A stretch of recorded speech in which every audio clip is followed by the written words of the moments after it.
DP Jio satellite চ্যানেলে আপনাদের আরেকবার স্বাগত জানাচ্ছি। সুপ্রিম কোর্টে এসএসসি অর্থাৎ ওয়েস্ট বেঙ্গল স্কুল সার্ভিস কমিশনের প্রায় যে নিয়োগ হয়েছিল 26,000, সেই নিয়োগ প্রক্রিয়া কিন্তু সম্পূর্ণ বাতিল করেছিল স্পেশাল ডিভিশন বেঞ্চ মাননীয় বিচারপতি দাস সাব্বার রশিদি এবং দেবাংশু বসাকের রায় অনুযায়ী, চূড়ান্ত রায় অনুযায়ী। তো সেই ডিভিশন বেঞ্চের রায়কে আবার চ্যালেঞ্জ করে কিন্তু 24 তারিখ এসএলপি দায়ের করা হয়েছিল এবং সেটার প্রাথমিকভাবে শুনানি কিন্তু আমরা জানি যে 29 তারিখ অর্থাৎ 29 এপ্রিলে কিন্তু হয়। সেই 29 এপ্রিলের শুনানিতে কিন্তু অনেক কিছু প্রশ্নচিহ্ন বা প্রশ্ন উত্তর অনেক কিছু বেরিয়ে আসে। তো সেগুলো নিয়ে আমি যাচ্ছি না, সেগুলো আমার ভিডিওতে আছে, আপনারা দেখবেন। সেইটা কিন্তু রিলেটেড ভিডিওতে আমি শেয়ার করে দিচ্ছি বা আপনারা ডেসক্রিপশনে সেখানে পেয়ে যাবেন। তা যাই হোক, আজকের যে ভিডিওর আলোচ্য বিষয় সেটা হচ্ছে সুপ্রিম কোর্টে আজ যে শুনানি অর্থাৎ পরবর্তীতে 29 তারিখের পর অর্থাৎ 6 তারিখ মে মাস, আজ কিন্তু 6 তারিখে কিন্তু সেই শুনানির ডেট থাকলেও আজ সোমবার থেকে সকাল থেকে কিন্তু সেই শুনানির জন্য সবার চোখ ছিল সেই কোর্টের লাইভ স্ট্রিমের দিকে, কিন্তু সেটা কিন্তু শুনানি আজ হলো না। কী কারণে হলো না সে বিস্তারিত আমি আসছি এবং প্রথম থেকে শেষ পর্যন্ত ভিডিওটি মনোযোগ সহকারে শুনবেন।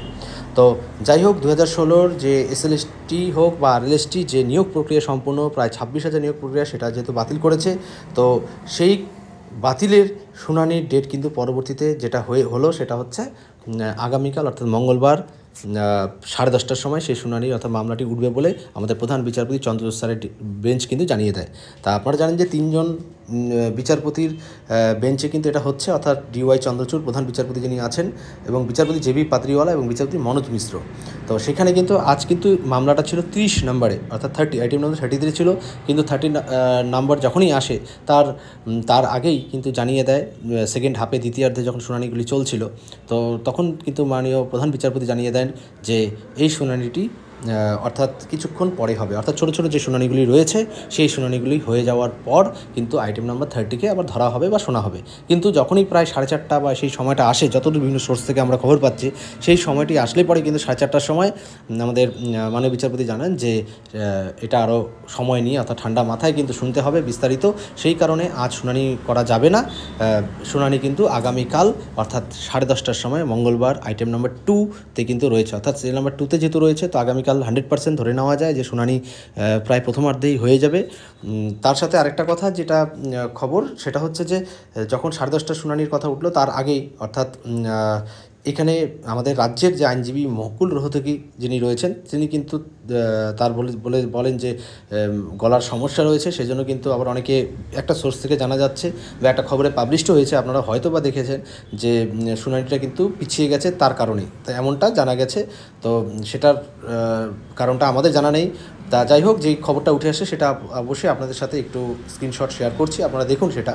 তো তিনি প্রধান বিচারপতিকে বলেন যে তার গলায় সমস্যা হচ্ছে, অর্থাৎ আগামী সোমবার পর্যন্ত যেন পিছিয়ে দেওয়া হয়, অর্থাৎ পরের সোমবার যেন ডেট দেওয়া হয়, এমনটা কিন্তু প্রধান বিচারপতিকে কিন্তু তিনি বলেন, অর্থাৎ মুকুল রোহতগি বলেন। এবং তখনই তার উত্তরে অর্থাৎ এই যে রাজ্যের আইনজীবী অর্থাৎ মুকুল রোহতগি যখন এই কথাটা বলেন, তখন আদালত তখন মজার ছলে এটাই মন্তব্য করে যে তাহলে আগামী সোমবার অর্থাৎ আপনি আজকের পারিশ্রমিকটা বাদ দেবেন, অর্থাৎ পারিশ্রমিক কি নেবেন না, এরকম একটা রসিকতা করে। তো যাই হোক, কথাবার্তা হওয়ার পর বলেন যে ঠান্ডা মাথায় আরও অনেক কিছু শুনতে হবে, সেই কারণে কিন্তু আজ শুনানিটাকে মোটামুটি বন্ধ রাখেন এবং বলেন যে প্রধান বিচারপতি জানিয়ে দেন যে আগামীকাল আইটেম নাম্বার 2 অর্থাৎ 2 নম্বরে কিন্তু এই শুনানিটা হতে যাচ্ছে। আগামীকাল অর্থাৎ 7ই মে মঙ্গলবার দিন কিন্তু এই শুনানি কিন্তু হতে যাচ্ছে। আর তবে এটুকু মোটামুটি নিশ্চিত যে আগামীকাল যেহেতু 2 নম্বরে আছে, তো সেই শুনানি কিন্তু হবেই।